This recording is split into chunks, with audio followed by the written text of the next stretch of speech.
Just want you all to know that my uncle was a beautiful person.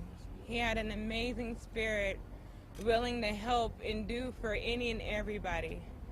He always had the faith of Jesus with him wherever he went. Every time we rode in my car, he would always say, "Natalia, do you have room for Mama, Elvis, and Jesus?" I made sure I had that room. More than anything, I come to you all asking for justice, begging for justice, begging, pleading, begging for justice, asking the mayor, asking the city attorney, asking the police department to please show us the evidence.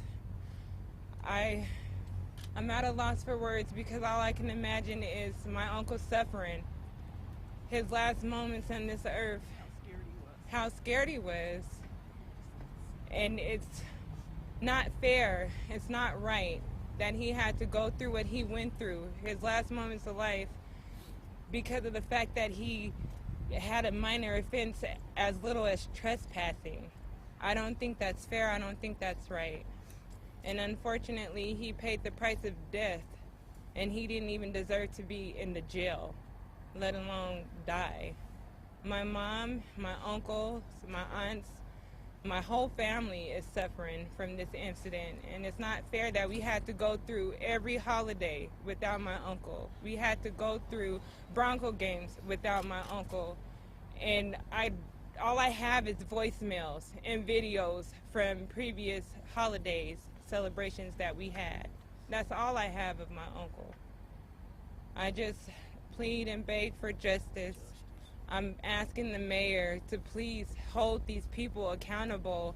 Finally, please hold them accountable. They cannot continue to get away with the same crimes that the community wouldn't be able to get away from. If this happened, if I was to commit this crime, I would have been in jail. I would already have my bond hearing. Right. I would have already been punished.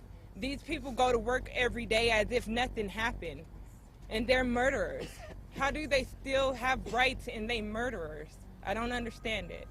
So I beg and plead for justice for my Uncle Michael and for the community as well. Thank you. Thank you. This is another example of criminalizing homelessness and criminalizing the mentally ill. Michael Marshall was a non-violent offender. Nobody was hurt. He hurt nobody. And the autopsy report shows that he was brutally restrained and repeatedly beaten on his head and on his shoulders, on his back, on his buttocks, on his chest. This blunt force trauma was a significant contributing factor to his death. He actually asphyxiated into a spit mask and aspirated on that. He choked to death on his own vomit while at the hands of law enforcement and medical personnel, if you can imagine.